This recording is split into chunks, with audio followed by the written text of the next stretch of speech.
Hi hello welcome to Tamil YouTube channel. நம்ம சேனலில் என்ன வீடியோ பார்க்க போகிறோன்னா 2023 பெஸ்ட் மூவிஸ் அப்படின்னு சொல்லி நான் ஏற்கனவே ஒரு வீடியோ போட்டிருக்கேங்க. அந்த வீடியோவோட பார்ட் 2 தான் இது. அந்த வீடியோவில் 5 மூவிஸை கவர் பண்ணியிருந்தாங்க. ஸோ அந்த வீடியோ ரொம்பவே பெருசாக போகுதுன்னு சொல்லி தான் அந்த வீடியோவுக்கு நான் பார்ட் 2 போடுறேன். அந்த வீடியோ இன்னும் நீங்கள் பார்க்கலன்னா அந்த வீடியோ கண்டிப்பாக போய் செக் பண்ணி பார்த்துட்டு இந்த வீடியோ வந்து பாருங்கள். அந்த வீடியோட லிங்கை மேலே ஐ பட்டன்லையும் கீழே டிஸ்கிரிப்ஷன்லையும் கொடுக்குறேங்க.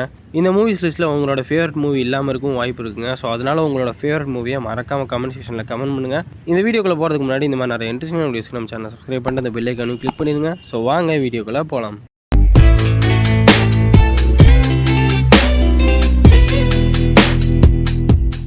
ஸோ இந்த லிஸ்ட்டில் நம்ம நெக்ஸ்ட்டு பார்க்க போகிற மூவி சித்தா. ஸோ நம்ம சித்தார்த்தோட ஆக்டிங்கில் ஒரு எமோஷனல் ட்ராமாவாக ரிலீஸ் ஆன மூவி தாங்க இது. ஸோ சீரியஸாலுமே சூப்பரான மூவிங்க. சித்தார்த் இந்த மாதிரி ஒரு மூவி ரிலீஸ் பண்ணுவாருன்னு யாருமே எதிர்பார்த்துக்க மாட்டாங்க. அவரே ப்ரொடியூஸ் பண்ணி அவரே லீட் ரோலில் நடித்து இந்த மூவி ரிலீஸ் பண்ணியிருக்காருங்க. பெஸ்ட்டு மூவிங்க. ஸோ சிம்பிளாக சொல்லணும்னா பெஸ்ட்டு மூவி. இந்த ஸ்டோரியை அவங்க சூஸ் பண்ணதுக்கே அவங்கள கண்டிப்பாக பாராட்டி ஆகணும். அதை ரொம்பவே சட்டிலாக எடுத்திருந்தாங்க. ஸோ சூப்பரான ஸ்க்ரீன் பிளே, சூப்பரான ரைட்டிங். இந்த மூவியில் நடித்த ஆக்டர்ஸுமே ரொம்பவே சட்டிலாக நடிச்சிருப்பாங்க. ஸோ அதனாலே இந்த movie one of the best movie of 2023 சொல்லிடலாம். இந்த மூவி ரிவ்யூ வைஸ் மட்டும் ஹிட் ஆளுங்க. ஸோ பாக்ஸ் ஆஃபீஸ்லையும் வேறு லெவலில் பெர்ஃபார்ம் பண்ணிருச்சு. கிட்டத்தட்ட 12 கோடி கலெக்ட் பண்ணியிருக்குங்க. இந்த மூவி ரொம்பவே லோ பட்ஜெட் மூவின்னு தான் சொல்லணும். ஸோ லோ பட்ஜெட் மூவியாக ரிலீஸ் ஆகி கிட்டத்தட்ட 12 கோடி கலெக்ட் பண்ணியிருக்கு. ஸோ சித்தார்த்துக்கு கடைசியாக ஹிட்டான மூவி எதுன்னு கேட்டால் யாருக்குமே தெரியாதுங்க. ஸோ எனக்கு தெரிஞ்ச வரை ஜிகர் தண்டான்னு தான் நினைக்கிறேன். அதுக்கப்புறமா அவருக்கு எந்த ஒரு மூவியுமே ஓடவே இல்லைங்க. பட் இந்த சித்தா சூப்பராக ஓடிடுச்சு. அவருக்கு ஒரு பெர்ஃபெக்ட் கம்பேக்னு தாங்க சொல்லணும். இந்த வருஷமே அவர் டக்கர் அப்படின்னு ஒரு மூவி ரிலீஸ் பண்ணியிருந்தாரு. அந்த மூவி ரொம்பவே ஃப்ளாப்பு. பட் சித்தா அப்படிங்கிற ஒரு மூவி கொடுத்து வேறு லெவல் கம்பேக் கொடுத்துருக்காரு இந்த வருஷமே. இந்த மூவி அருண்குமார் அப்படிங்கிற டேரக்டர் தான் டேரக்ட் பண்ணியிருக்காரு. ஸோ அவர் இதுக்கு முன்னாடி நிறைய மூவிஸில் ஒர்க் பண்ணியிருக்காருங்க. பட் இதுதான் அவரோட பிகஸ்ட் ஹிட்னு சொல்லணும். ஒரு வேறு லெவல் மூவிங்க. இந்த வருஷம் ரிலீஸ் ஆன one of the best movie. Next அந்த லிஸ்ட்டில் நம்ம பார்க்க போகிற மூவி மார்க் ஆண்டனிங்க. விஷால் எஸ்ஜே சூர்யா தான் இந்த மூவியில் லீட் ரோலில் ப்ளே பண்ணியிருந்தாங்க. நம்ம ஆதிக் ரவிச்சந்திரன் தாங்க இந்த மூவியை டேரக்ட் பண்ணியிருந்தாரு. ஸோ ஒரு வேறு லெவல் மூவின்னு தான் சொல்லணும். மொரட்டு ஃபன் பண்ணியிருப்பாங்க இந்த மூவியில். நம்ம எஸ்ஜே சூர்யாவும் சரி விஷாலும் சரி ஆக்டிங் வைஸ் செம்மையாக பர்ஃபார்ம் பண்ணியிருப்பாங்க. முக்கியமாக எஸ்ஜே சூர்யாலாம் வேறு லெவல் சம்பவம் பண்ணியிருப்பாருங்க. நிறைய இடத்துல அவர் தான் ஹீரோவாக மாறிடுவார் இந்த படத்தில். அந்த மாதிரி ஒரு ஆக்டிங்க. ஸோ அந்த மூவியில் விஷாலுக்கு கடைசி ஹிட் மூவி இரும்பு திரைதாங்க. ஸோ அதுக்கப்புறமா எந்த ஒரு மூவியுமே ஹிட் ஆகலை. பட் இந்த வருஷம் 2023 ஒரு மொரட்டு கம்பேக் கொடுத்துருவாருங்க. ஸோ நம்ம மார்க் ஆண்டனி மூலமாக கிட்டத்தட்ட இந்த மூவி 100 கோடி கலெக்ட் பண்ணிடுச்சுங்க. ஸோ யாருமே எதிர்பார்க்கல இந்த மூவி இவ்வளோ கலெக்ட் பண்ணுன்னு. பட் வேறு லெவலில் சம்பவம் பண்ணிடுச்சு. பட் ஒர்த்தான மூவி தாங்க. ஒரு செம்ம என்ஜாய்மெண்ட் இந்த மூவி. தேட்டர்ஸ்லாம் பார்த்தோம்னா செம்ம ஃபன்னாக இருக்குங்க. ஒரு வேறு லெவல் ஃபன்னான மூவிங்க. ஸோ அதனால் இந்த movie one of the best movies of 2023. Next அந்த லிஸ்ட் நம்ம பார்க்க போகிற மூவி ஜெயிலருங்க. ஸோ நம்ம ரஜினிகாந்த் சாரோட ஆக்டிங்கில் நெல்சனோட டைரக்ஷனில் ஒரு பக்காவான ஆக்ஷன் மூவி ரிலீஸ் ஆன மூவி தாங்க இது. ஒரு அல்டிமேட்டான மூவி தாங்க சொல்லணும். ஸோ நம்ம ரஜினிகாந்த் சாருக்கு இருக்கிற ஒரு மாசான ஃபேன் பேஸுக்கு ஒரு ட்ரீட்டாக ஒரு மூவி கொடுக்கணும்னு நினச்சா இந்த மூவி கொடுத்துருக்காருன்னு நினைக்கிறேன் நெல்சனு. அந்த மாதிரி ஒரு மூவிங்க. So full and full mass elements தான் இந்த மூவியில். எல்லா மாஸ் எலமெண்ட்ஸும் வேறு லெவலில் இருக்குங்க. ஆக்டிங் வைஸும் நம்ம ரஜினிகாந்த் சார் பிச்சு உதறி இருப்பார். நிறைய சீன்ஸில் சூப்பராக நடிச்சிருப்பாருங்க. சூப்பரான டைரக்ஷன் தாங்க சொல்லணும். ஸோ சூப்பராக எழுதியிருந்தார் நிஜமாலே சீன்ஸ் எல்லாம். இந்த மூவியில் மாஸ் எலமெண்ட்ஸ்ன்னு சொல்லி நிறையா சீன்ஸ் இருக்குங்க. ஸோ அந்த சீன்ஸ் எல்லாம் சூப்பராக எழுதியிருந்தார்.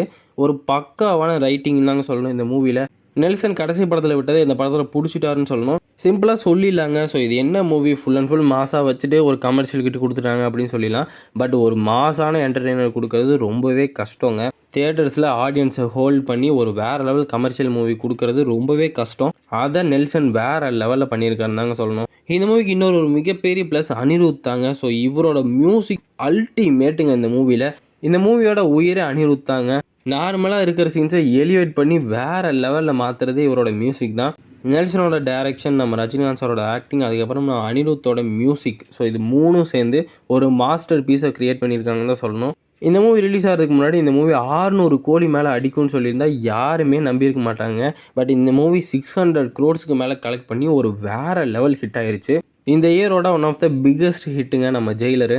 அதனால இந்த லிஸ்ட்டில் இந்த மூவி இருக்குது. இந்த லிஸ்ட்டில் நம்ம நெக்ஸ்ட் பார்க்க போகிற மூவி ஜிகர் தண்டா XXXங்க. நம்ம ராகவா லாரன்ஸ் எஸ்ஜே சூர்யாவோட ஆக்டிங்கில் கார்த்திக் சுப்ராஜ் இந்த மூவியை டைரக்ட் பண்ணியிருந்தாரு. ஸோ ஜிகர் தண்டா பார்ட் 1ஓட செகண்ட் பார்ட் தாங்க இது. கண்டினியூஷன் தான் இந்த மூவி. நான் நிஜமாலுமே எதிர்பார்க்கலங்க இந்த மூவி இவ்வளோ நல்லா இருக்கும்னு சொல்லிட்டு. ஸோ கார்த்திக் சுப்ராஜ் அவரோட பெஸ்ட்டை கொடுத்துருக்காருன்னு தான் சொல்லணும். அவ்வளோ நல்ல டைரக்ஷனுங்க. ரைட்டிங் கண்டிப்பாக சொல்லியே ஆகணும். ரைட்டிங்கில் பூந்து விளையாடிட்டார் மனுஷன். இந்த மூவிக்கு இன்னொரு ஒரு மிகப்பெரிய ப்ளஸ் எஸ்ஜே சூர்யா, ராகவா லாரன்ஸுங்க. ஸோ அவங்களோட பீக் பர்ஃபார்மன்ஸை கொடுத்துருக்காங்க இந்த மூவியில். ராகவா லாரன்ஸ்லாம் அல்டிமேட்டாக நடிச்சிருக்காருங்க. ஸோ அவருக்கு இவ்வளோ நல்லா நடிக்க தெரியும்னு எனக்கு இந்த மூவில தான் தெரியும். ஒரு பெஸ்ட்டான பெர்ஃபார்மன்ஸுங்க. ஸோ எல்லா ஆக்டர்ஸுமே சூப்பராக நடிச்சிருந்தாங்க. கடைசியில் ஜிகர்தண்டா 1ஓட கனெக்ஷன் கொடுத்தது இன்னுமே அல்டிமேட்டாக இருந்துச்சுங்க. இந்த மூவியில் மியூசிக்குமே சூப்பராக இருந்துச்சுங்க. ஸோ இந்த மூவிக்கு சந்தோஷ் நாராயணன் தான் பிஜிஎம் போட்டிருக்காரு. இந்த மூவி கிட்டத்தட்ட 65 crores கலெக்ட் பண்ணியிருக்குங்க. ஸோ ஒரு வேறு லெவல் ஹிட்டுன்னு தான் சொல்லணும். One of the best movies of 2023ங்க. ஸோ சிம்பிளாக சொல்லிடலாம். நெக்ஸ்ட்டு அந்த லிஸ்ட்டில் நம்ம கடைசியாக பார்க்க போகிற மூவி பார்க்கிங்க. ஸோ நம்ம ஹரிஷ் கல்யாண் தான் இந்த மூவியில் லீட் ரோல் ப்ளே பண்ணியிருக்காரு. ஒரு சூப்பரான மூவிங்க. ஸோ நம்ம எம்எஸ் பாஸ்கரும் ஹரிஷ் கல்யாணும் இந்த மூவியில் லீட் ரோல் ப்ளே பண்ணியிருப்பாங்க. ஸோ 2 பேருமே லீட் ரோல்னு வச்சுக்கலாம். 2 பேருமே அவங்களோட பெஸ்ட் ஆக்டிங்கை கொடுத்துருப்பாங்க. ஸோ எம்எஸ் பாஸ்கர் சார்லாம் செம்மையாக நடிச்சிருப்பாரு. ஹரிஷ் கல்யாணுமே அவருக்கு ஈக்குவல் கொடுக்குற மாதிரி சூப்பராக நடிச்சிருப்பாருங்க. ஒரு சிம்பிளான ஸ்டோரி தாங்க. ஸோ ஒரு பார்க்கிங்க்கு நடக்கிற சண்டை அவ்வளோதாங்க இந்த மூவியோட ஸ்டோரியே. பட் அதை எவ்வளோ இன்ட்ரெஸ்டிங்காக காட்ட முடியுமோ அவ்வளோ இன்ட்ரெஸ்டிங்காக காட்டியிருக்காரு டேரக்டர். இந்த மூவி ரொம்பவே லோ பட்ஜெட் மூவி தான். பட் கிட்டத்தட்ட 2.5 கோடி கலெக்ட் பண்ணியிருக்குங்க. இந்த மூவி பாக்ஸ் ஆஃபீஸ்லேயும் ஒரு வேறு லெவல் ஹிட்டுன்னு தான் சொல்லணும். இந்த வீடியோ இதோட முடிஞ்சுங்க. ஸோ இந்த வீடியோ பிடிச்சிருந்துச்சுன்னா மறக்காம இந்த வீடியோவை லைக் பண்ணிடுங்க. அதுக்கப்புறமா இந்த மாதிரி நிறைய இன்ட்ரெஸ்டிங்கான வீடியோஸ்க்கு நம்ம சேனலை சப்ஸ்கிரைப் பண்ணிட்டு இந்த பெல் ஐக்கானையும் கிளிக் பண்ணிடுங்க. ஸோ தேங்க்ஸ் ஃபார் வாட்சிங் தமிழ் யூடியூப் சேனல்.